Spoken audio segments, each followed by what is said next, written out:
Bismillahirrahmanirrahim. Assalamualaikum warahmatullahi wabarakatuh.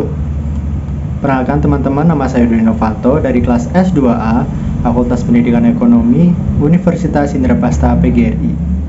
Jadi pada video kali ini saya akan berusaha menjelaskan tentang logika dalam filsafat. Sebelum saya mulai, saya mau berterima kasih kepada Bapak Anco, Sarjana Sosial Islam Magister Pendidikan selaku dosen mata kuliah Ilmu Filsafat. Oke teman-teman, jadi dalam materi logika dalam filsafat akan terbagi menjadi 4 bagian, yaitu yang pertama, pengertian logika, kedua, manfaat logika dalam pengembangan ilmu, yang ketiga, macam-macam logika, dan yang terakhir, proposisi, logika, dan objektivitas. Langsung saja ke inti pengertian dari logika. Logika berasal dari bahasa Yunani yaitu logos yang berarti ucapan, kata, akal budi, dan ilmu. Nah, logika sebagai ilmu, logika adalah elemen dasar setiap ilmu pengetahuan.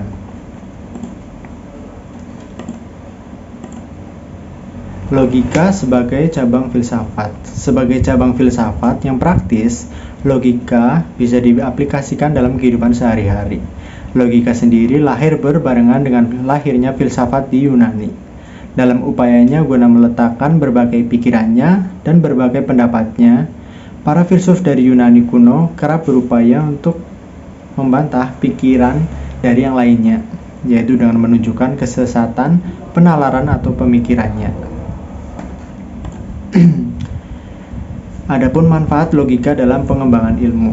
Yang pertama, logika menyatakan, menjelaskan, dan mempergunakan prinsip-prinsip abstrak yang dapat dipakai dalam semua lapangan ilmu pengetahuan, bahkan dalam kehidupan. Manfaat yang kedua, logika menambah daya pikir abstrak, dan dengan demikian melatih dan mengembangkan daya pemikiran dan menimbulkan disiplin intelektual. Manfaat yang ketiga, logika mencegah kita tersesat oleh segala sesuatu yang kita peroleh berdasarkan otoritas, emosi, dan prasangka. Manfaat selanjutnya adalah logika membantu kita berpikir sendiri dan tahu membedakan yang benar dari yang palsu. Sedangkan manfaat yang terakhir adalah logika membantu orang berpikir lurus, tepat, dan teratur. Selanjutnya ada macam-macam logika. Yang pertama ada logika alamiah, yaitu kinerja akal budi manusia yang berpikir secara tepat dan lurus sebelum dipengaruhi oleh keinginan dan kecenderungan subjektif. Logika yang kedua adalah logika kodratiah. Ada pada setiap manusia karena kodratnya sebagai makhluk rasional. Dengan akal budi manusia dapat bekerja menurut hukum logik secara spontan.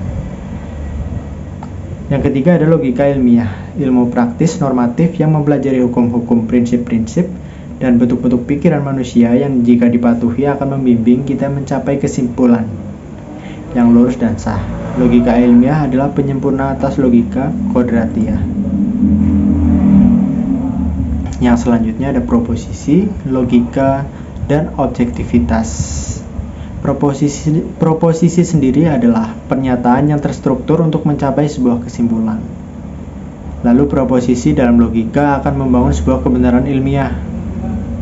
Dan kebenaran ilmiah yang logis ditandai dengan hadirnya objektivitas. Jadi tiga ini saling berhubungan.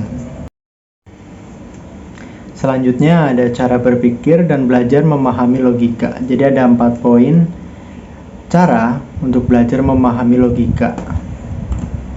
Yang pertama, melakukan suatu hal baru, kecakapan berpikir lebih logis. Salah satu cara agar mampu meningkatkan kecakapan dalam berpikir lebih logis adalah belajar melakukan dan menerapkan hal baru. Sama seperti halnya pada bagian otot tubuh, pikiran pun memerlukan dorongan atau stimulasi lebih optimal dan berkala. Maka dari itu, kalian dapat memilih satu hobi ataupun aktivitas baru yang mana nantinya akan dikerjakan atau dilakukan secara rutin. Lalu yang kedua, olahraga yang rutin. Olahraga yang rutin dapat meningkatkan kemampuan otak. Olahraga teratur akan meningkatkan dan menambah kemampuan otak dalam hal berpikir dan mengingat sesuatu. Banyak penelitian yang membuktikan bahwa dari bagian otak mampu bekerja lebih sehat bila mana acap kali digunakan. Maka dari itulah berolahraga seringkali dihubungkan dengan kesehatan dan kemampuan otak. Yang ketiga, membaca karya tulis fiksi secara rutin. Jadi membaca karya tulis fiksi secara rutin mampu meningkatkan nalar.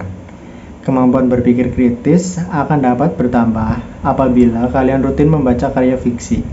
Hal ini tentu akan memperlihatkan kalian akan banyak situasi yang tidak pasti atau bersifat ambiguitas. Yang keempat, memainkan permainan jenis strategi seperti catur. Kalian dapat memanfaatkan waktu dengan bermain game yang jenisnya strategi. Ada banyak jenis game yang dapat dilakukan dengan tujuan mengasah dan meningkatkan kemampuan otak individu dalam berpikir secara logis. Seperti yang sudah diketahui bahwa dalam jenis olahraga seperti permainan catur dapat meningkatkan berpikir logis pada seorang individu. Sekian presentasi dari saya, kurang lebihnya mohon maaf. Wassalamualaikum warahmatullahi wabarakatuh.